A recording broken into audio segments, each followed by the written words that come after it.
Amém. Irmãos, uma coisa que a gente foi percebendo na nossa viagem, eu queria ministrar todos os pais e mães aqui com filhos.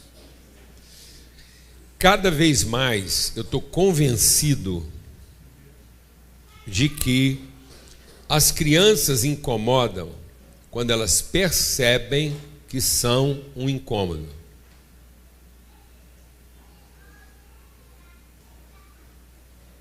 E hoje, vou dar uma palavra aqui que talvez as crianças não vão entender. Como os relacionamentos familiares estão muito fragilizados, presta atenção no que eu vou te falar. Os relacionamentos hoje familiares são muito instáveis, fragilizados, a ponto de um marido não querer ser mais marido da mulher e a mulher não querer mais ser esposa do marido. Mas os filhos vão continuar sendo filhos de ambos. Você pode mudar de esposa, pode mudar de marido, mas você não vai mudar alguém de pai nem de mãe. E as crianças hoje, elas percebem no ambiente íntimo que às vezes as coisas não estão boas. E elas estão se sentindo na obrigação de salvar os pais. E às vezes, uma das formas que elas encontraram de salvar os pais é incomodando. Alguém está entendendo o que eu estou falando aqui ou não? E como as crianças estão cada vez mais sendo apartadas dos nossos ambientes, então elas estão sentindo que incomodam, elas estão sendo apartadas e elas ficam ansiosas de saber o que está acontecendo com os pais quando elas não estão presentes. Porque toda vez que elas ficam ausentes dos pais e voltam, muitas vezes as coisas estão pior do que quando elas deixaram. Quase que regularmente, cada vez que uma criança sai e volta, ela encontra um relacionamento mais instável. Alguém está entendendo o que eu estou falando aqui ou não, mano? Isso está aumentando a ansiedade das crianças. E elas estão tentando, de qualquer maneira e a qualquer custo, salvar aquilo que para elas é mais importante. Enquanto os pais estão tentando salvar o que não tem importância, os filhos estão assumindo a tarefa de salvar aquilo que eles entendem ser o mais importante. E não estão medindo esforço para isso. O que a gente percebeu dando a volta ao mundo? Em todos os lugares onde a gente esteve, como a gente não fez reuniões, palestras, mas nós fizemos encontros para conversar, como nós estamos fazendo aqui agora, as crianças participaram conosco. Elas não foram colocadas em outro ambiente. Nós tivemos crianças participando conosco de 3 horas de encontro. Como um grande encontro de família. Quando você faz um almoço de família, elas estão tudo ali misturadas. E tudo assim, ó, participando, o barulho normal de uma criança, a movimentação normal de uma criança. Mas o tipo de barulho que nós fazemos e as movimentações que nós fazemos são muito mais complicadas. Por que nós não podemos aguentar o barulho e a movimentação que elas fazem? Então, e aí eu vou te falar uma coisa. Um dos nossos encontros começou às 7 horas da noite. Isso porque foi um intervalo entre as 5h30 e às 7 para o povo poder tomar um lanche. Porque nós estávamos no mesmo local desde as 10 horas da manhã. Desde as 10 horas da manhã, nós tínhamos um encontro de família com gente de tudo quanto é idade e crianças de 3 anos de idade.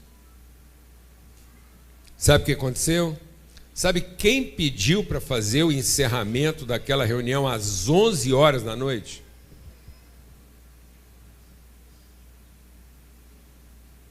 Elas ficaram lá, participando, dentro do ambiente. Sabe quem fez o encerramento de um encontro que durou 11 horas? As crianças. Elas quiseram cantar a última música. Tá bom para você? Não. E ainda repetir a música 3 vezes para poder ensinar para os adultos. Com coreografia e tudo. Então, nós estamos deixando os nossos filhos pensar que eles são um problema que a gente tem que resolver.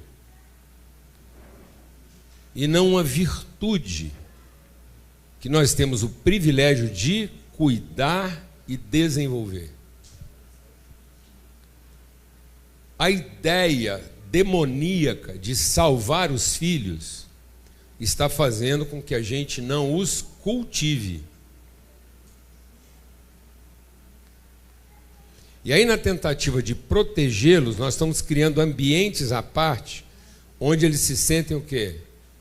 Excluídos.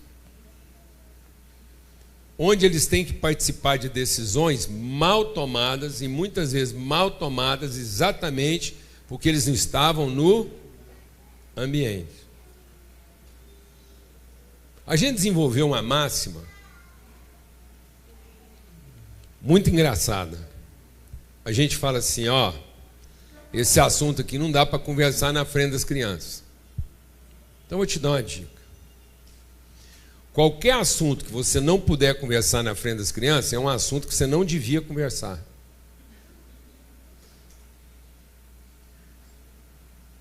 Glória a Deus, Luiz. Se você tiver um assunto em casa que não dá para conversar na frente das crianças, isso já é um sinal que esse assunto já nasceu errado.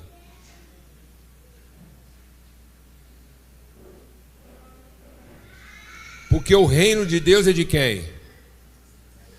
O reino de Deus é de quem? Das crianças. Então, se eu não puder conversar na frente das crianças, não é reino de Deus. É império do capeta. Então já está aí um critério. Glória a Deus, amado. Você arruma um jeito de conversar. Amém? Porque às vezes não é o assunto, é o jeito de conversar daquele assunto. Mas qualquer assunto deveria poder conversar na frente de quem? Das crianças. E aí, como você sabe que qualquer assunto você vai ter que conversar na frente das crianças, você vai ter que arrumar o quê? Um jeito melhor de conversar. Já vai ajudar assim. Olha que você tiver que discutir uma coisa braba, mas braba mesmo, que pode arrebentar com o seu casamento. Sabe o que você faz? Põe os meninos na conversa. Ai, meu filho, não vai ter baixaria. Amém? Aí vai pensar assim, mas querida, você não acha, benzinho, que essa é a coisa que você está pensando, assim, está muito difícil da gente entender? Amém? E aí as crianças vão aprender a conversar assuntos difíceis. Não é? As pessoas não estão sabendo conversar assuntos difíceis porque não viram os adultos conversando assuntos difíceis na frente delas quando elas eram crianças. Glória a Deus, amados. Por isso, eu queria ler um texto com vocês antes da gente fazer o batismo do Miguel. Foi uma força-tarefa, uma mobilização assim hercúlea para estar aqui com o Miguel hoje. Então, nós vamos estar aqui recebendo o Miguel em batismo, que é irmão da Luísa, da Beatriz, filho do Rodrigo e da Flaviane. Amém? E aí eu quero aproveitar essa oportunidade que o Miguel providenciou para nós. Então, baseado na agenda que o Miguel marcou para nós aqui hoje. Amém? Glória a Deus. Aleluia. Não, mano, porque quando nasce um filho de Deus, o mundo inteiro mobiliza. Não foi assim com Jesus? Então, se foi assim com Jesus, é assim com quem? Com Miguel, é? Você pensa o José e a Maria precisando ter uma conversa difícil e falando assim, mas não vamos conversar na frente de Jesus não, que ele não vai dar conta. Amém, amados? Olha, um assunto que o José e a Maria precisassem conversar e tivesse que tirar Jesus de lado, pode ter certeza que era um assunto do capeta, porque se fosse de Deus, tinha que conversar na frente de Jesus. Glória a Deus. Porque o filho só faz aquilo que ele viu o pai fazer. Então, baseado nisso, então, aqui em Gênesis está escrito assim, ó, lá no capítulo 2. Então, Deus plantou um jardim, colocou lá todo tipo de árvore. Presta atenção no que a gente vai compartilhar aqui, porque é grave. Depois de estar tudo pronto, ele colocou lá dentro o homem. E aí diz assim, ó: e tomou o Senhor Deus o homem e o colocou no jardim para cultivar e guardar. Presta atenção num detalhe. O homem foi colocado no jardim para quê? Cultivar e guardar. Foi o que então, Beatriz? Cultivar e guardar. Presta atenção agora, porque isso aí tem uma coisa aí de linguagem que é muito forte para a sua vida. Nesse mesmo jardim tinha todo tipo de animal, todo tipo de planta, todo tipo de fruto. Amém? Amém? E aí diz assim aqui no capítulo 3. Ora, a serpente era a mais astuta de todos os animais do campo que o Senhor tinha feito.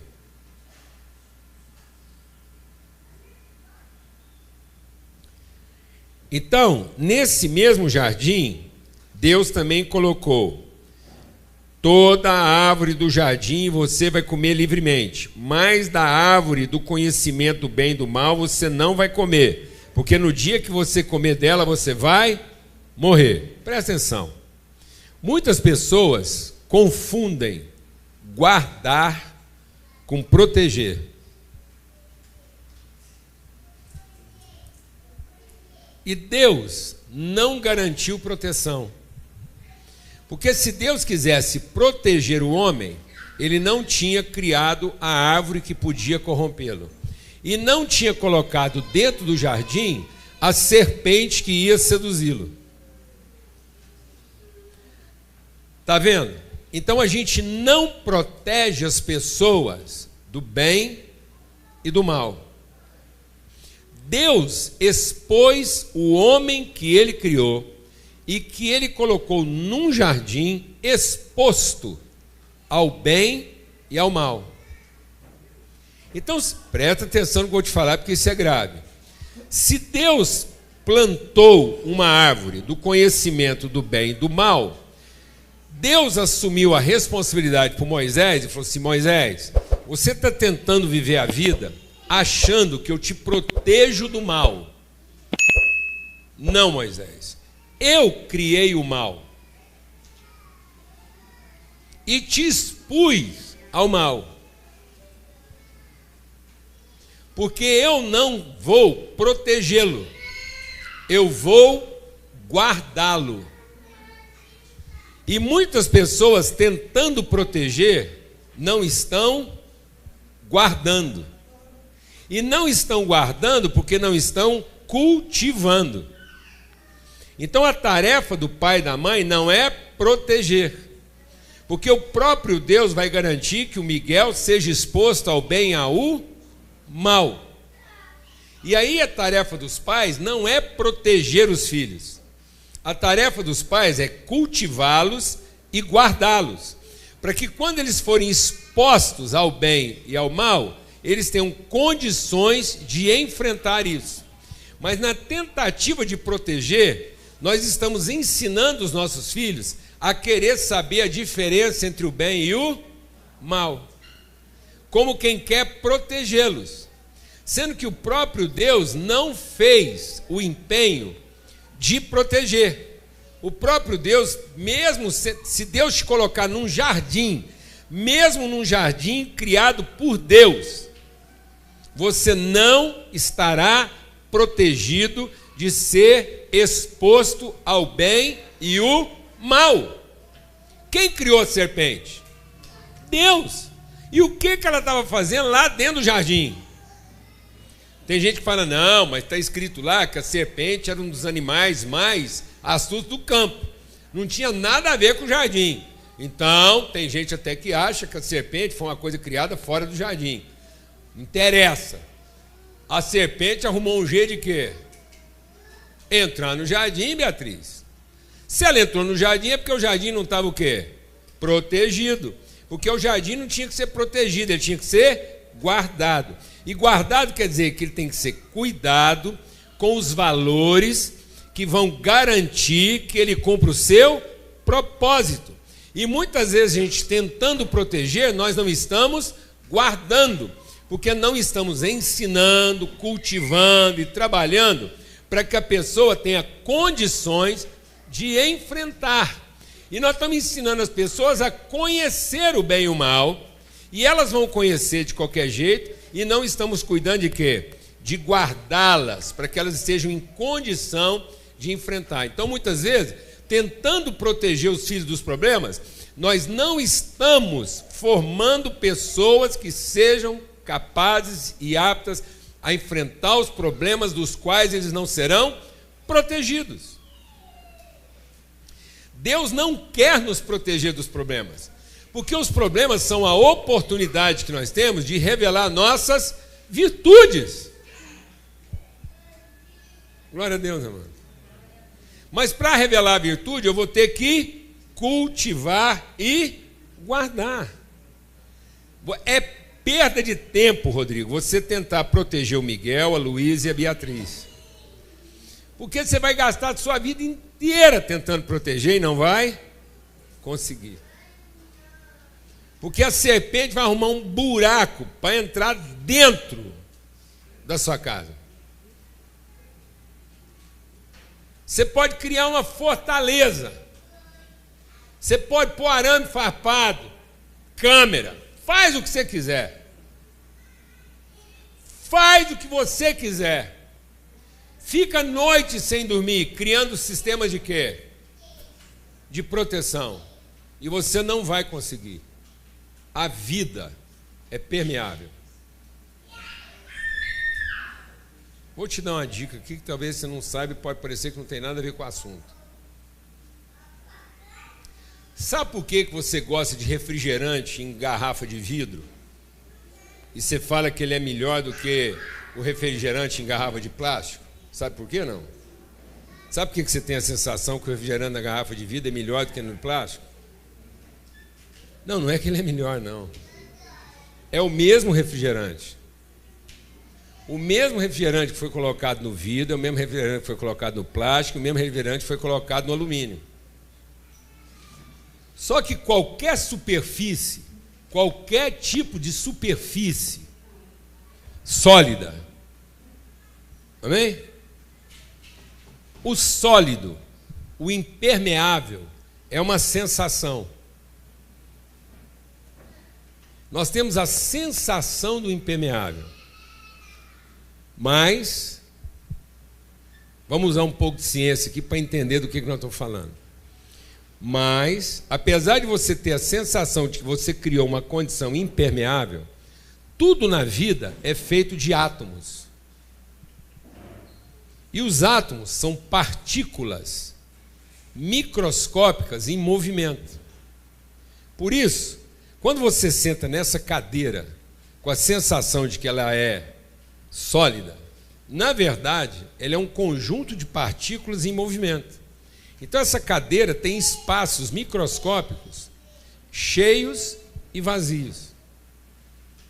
Se por um acidente a cadeira parasse de se movimentar, os átomos da cadeira parassem de se movimentar, e os seus átomos parassem de movimentar, e coincidisse que suas partículas cheias coincidissem com os espaços vazios da cadeira, e as partículas cheias da cadeira coincidissem com os espaços cheios seus, você vazava na cadeira.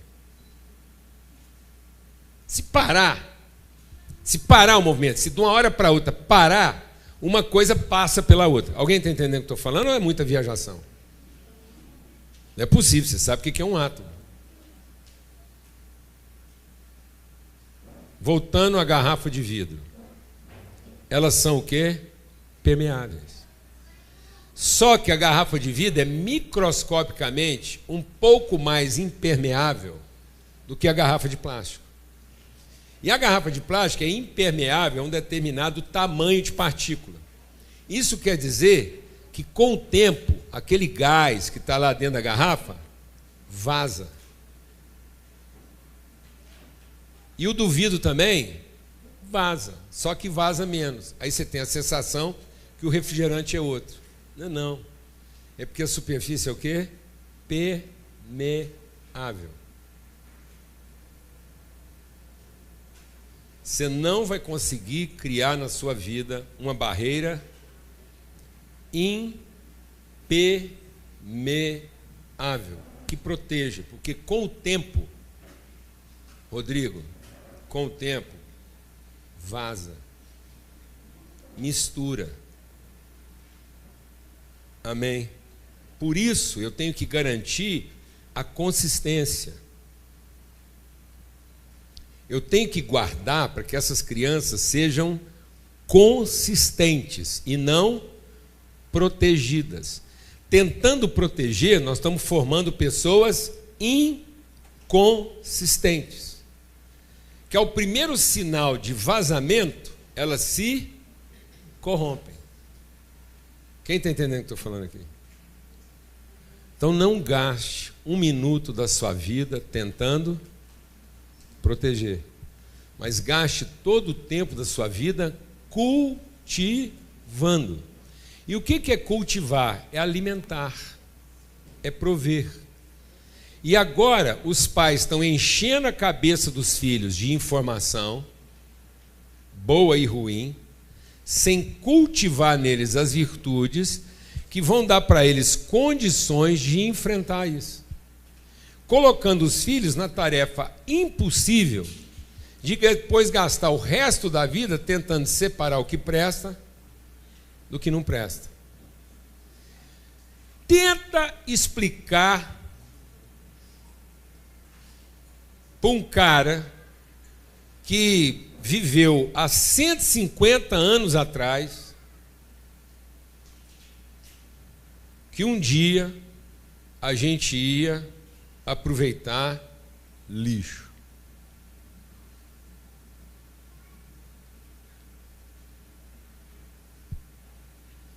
E que as pessoas iam celebrar com orgulho que estão bebendo num copo feito de lixo reciclado.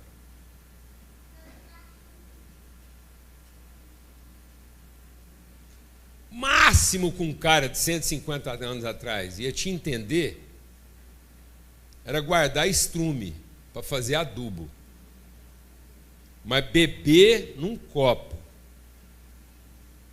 feito de lixo, ele não entender nunca. Alguém está entendendo o que eu estou falando, mano? Você está perdendo o seu tempo tentando fazer o que Deus não mandou você fazer. Criar estruturas de proteção. Porque quando os filhos vão se desenvolvendo, a primeira coisa que a gente tem que tirar da vida deles é o quê? As proteções. Quando ele nasceu, quando o Miguel nasceu, que ele é mais novo que a Beatriz, cadê a Beatriz? Está ali, tomando conta. Beatriz, você está com quantos anos, Beatriz? 11 anos. Eu imagino que você dorme num berço bonito lá. Hã? Seu berço deve ser lindo, uma gradinha bem bonitinha, com os patinhos pendurados, rodando lá para você dormir. É assim sua cama, não? Não? Estou chocado. Mas não era bom o berço? O berço não era útil? Você gostaria de voltar a dormir num berço? Você tem certeza, nós arrumamos um berço para você, depois não tem jeito de tirar.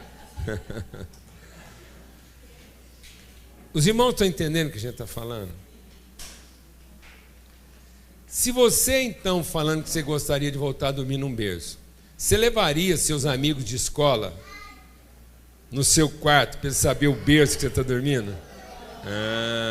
Então não é bem verdade que você gostaria de voltar a dormir num berço. Porque você ficaria com vergonha dos seus amigos de chegar em casa e eles perceberem que você ainda dorme num berço. Alguém está entendendo aqui o que está acontecendo com os filhos?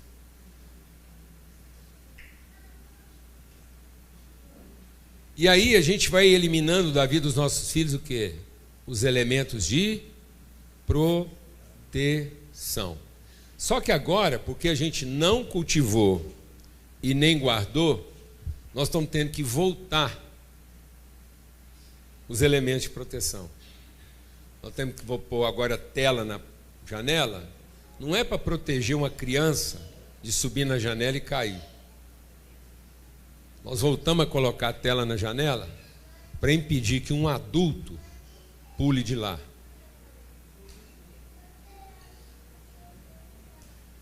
Tentando proteger, nossos adultos estão voltando a dormir no berço.